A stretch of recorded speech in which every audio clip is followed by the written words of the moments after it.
segera kita bisa bayangkan dan kita bisa rasakan. Dengan demikian ketika kita tulis alasan-alasan ini, otak kita hanya bekerja menuju goal yang kita punya alasan kenapa kita harus mencapai goalnya tadi.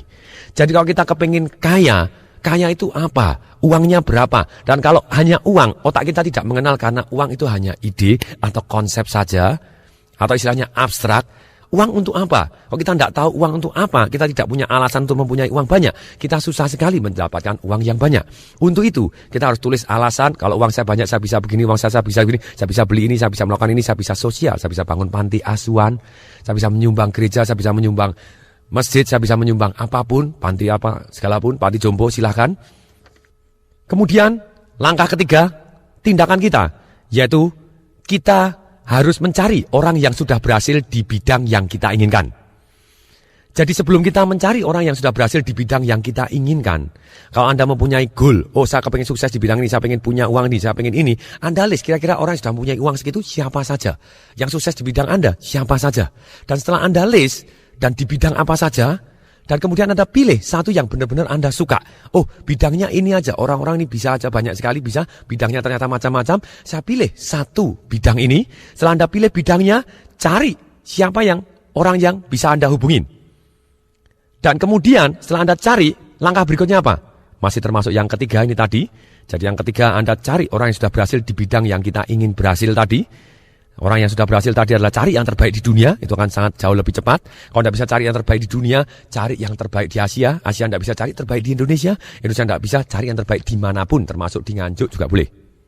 Nah begini, apa yang kita lakukan? Kalau kita sudah mempunyai orang yang sudah berhasil dan kita sudah tahu orangnya, ajak kerjasama. Nomor satu, kita ajak kerjasama. Yang kedua, kalau dia tidak mau diajak kerjasama, kita belajar kepada dia. Kalau belajar kepada dia juga dia tidak mau, kita bisa kerja kepada dia. Kalau kerja kepada dia juga tidak mau, kita bisa mempelajari dari sekelilingnya dia. Oke, dengan kerjasama dengan yang terbaik, kemungkinan berhasil kita 98%. Ini kunci yang Anda harus ingat kalau Anda kepingin sukses dalam waktu 3 tahun atau kurang. Kalau kita mau mencoba diri sendiri, bisa, tapi waktunya akan sangat-sangat lama.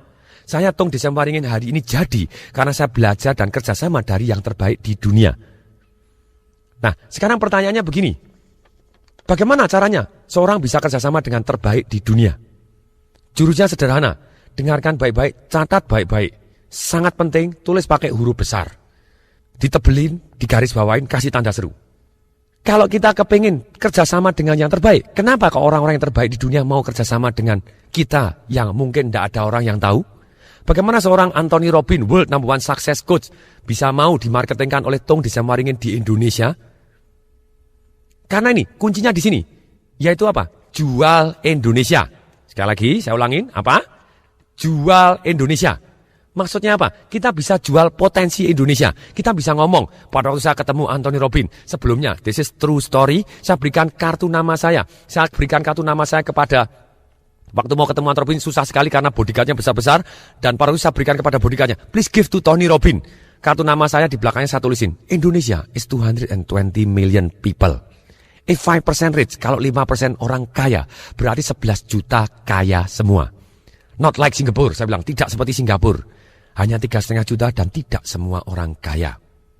Dan sebagian besar orang kaya di Singapura adalah orang Indonesia. Please come to Indonesia or Bali. Waktu itu saya sengaja, siapa tahu orang dia tidak tahu Indonesia, itu saya ngomong balik.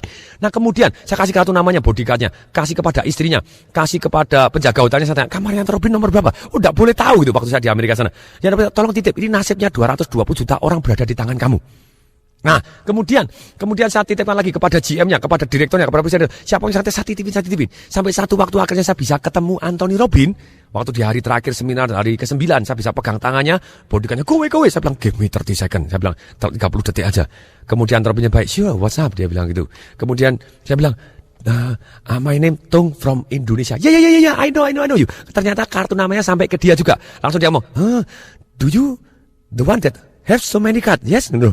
Nah, wow, langsung saya ngomong, do you want some more? I still have more gitu ya.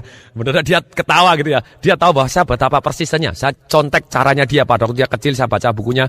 Dia mau mewawancarai tokoh yang terkenal, dia gunakan cara yang seperti yang saya lakukan dan dia full fight seperti itu dan dia ingat dia sendiri. Nah, kemudian dia, yeah, what's up no? Dia bilang, please come to Indonesia. Saya ulang lagi, Indonesia is 220 million people, more than, I read that one.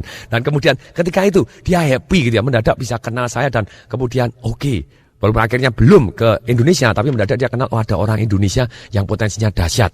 Dan akhirnya saya ngomong juga kepada eksklusif authorized consultant-nya di Asia, itu Mr. Richard Tan di Singapura, dan kemudian saya ngomong juga dengan cara yang sama, akhirnya dia agree untuk saya jualkan di Indonesia. Karena saya yakin bahwa ilmunya dia sangat bermanfaat untuk merubah hidup orang banyak. Nah, demikian juga, ini jadi kita bisa kerjasama, kita jual Indonesia, atau jual potensinya. Nah, salah satu contoh lagi, siapa yang pernah dengar kata-kata Howard School? Kalau Anda belum pernah dengar, siapa yang pernah dengar kata-kata Starbucks? Bagaimana seorang ceritanya Howard School, itu Howard School adalah pemiliknya Starbucks, walaupun di awalnya dia bukan pemilik awalnya. Dia adalah senior vice president di New York, gajinya sangat besar. Dia pergi ke Seattle, waktu itu kota kecil, dia baru minum kopi di Starbucks. Wih, enak sekali. Dia punya impian, dia langsung ngomong kepada pemiliknya, do you know, in this world ada 5 miliar orang. Apa hubungannya? Sama, kalau saya ditanya, di Indonesia ada 220 juta rakyat Indonesia. Apa hubungannya dengan saya? Jawab satu kata, baik-baik saja. Tidak ada hubungannya. Ada yang mau kita ajak kerjasama, ada yang tidak mau. Tapi kita ketemu satu aja, yang mau diajak kerjasama, nasib kita berubah bumi dan langit dengan sangat-sangat cepat.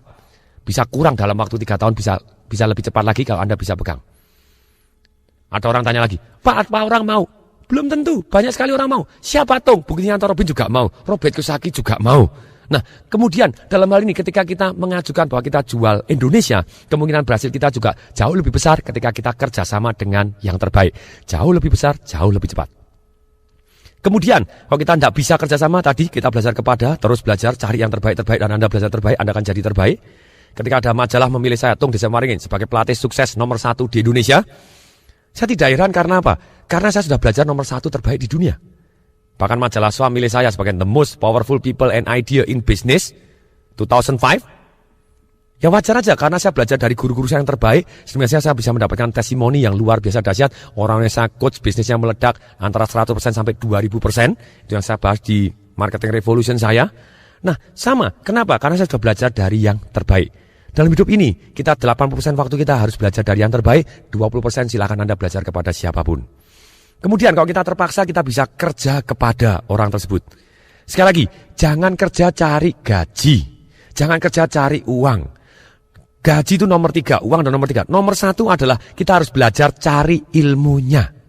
Kemudian yang kedua adalah kita belajar cari kenalan dan cari network atau cari kepercayaan. Yang ketiga, kalau digaji besar, jangan ditolak. Jangan ideal gitu ya, gaji kecil aja, enggak usah gaji besar, jangan ditolak, diterima juga. Tapi dalam hal ini ketika kita sudah belajar ilmunya, seperti Howard School tadi yang Starbucks, kemudian dia kenalan dan dia gajinya senior vice president, dia ngomong bahwa 5 miliar orang di dunia ini menunggu Starbucks Anda, kemudian orangnya akhirnya mau mempekerjakan dia, tapi dengan gaji yang sangat-sangat kecil, dia tidak hitungan, dia cari ilmunya, dia cari kenalan, kemudian dia ngajak bosnya, bos yuk kita buka baru. Kalau Anda tidak mau ekspansi karena bosnya tidak begitu agresif, ya ekspansi Anda mau nggak jadi pemegang saham saya. Bosnya malah mau pemegang saham dan semua produknya kopi dia ngambil dari Starbucks.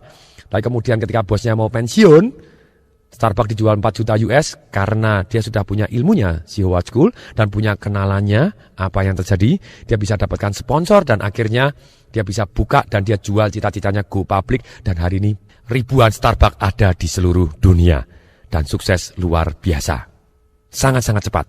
Pertanyaan berikutnya, bagaimana kita bisa mendapatkan orang-orang yang sudah berhasil di bidang yang kita inginkan?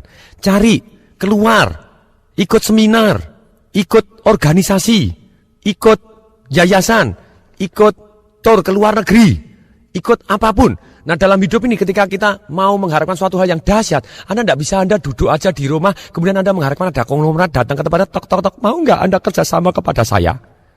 Mungkin nggak itu terjadi? Mungkin apabila Anda sudah mempunyai nilai tambah yang luar biasa, banyak orang kan datang ke tempat Anda dan mengetuk mau ngajak Anda kerjasama.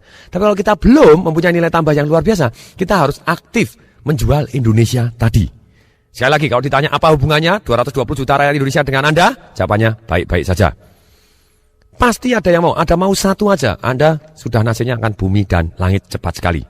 Kemudian jurus keempat, yang pertama tulis goal, yang kedua tulis alasan Anda, yang ketiga adalah cari orang yang sudah berhasil di bidang yang kita inginkan, ajak kerjasama, belajar kepada atau kerja kepada. Yang keempat adalah kita lebih baik kita bergaul dengan big boys. Tadi maksudnya apa? Bergaul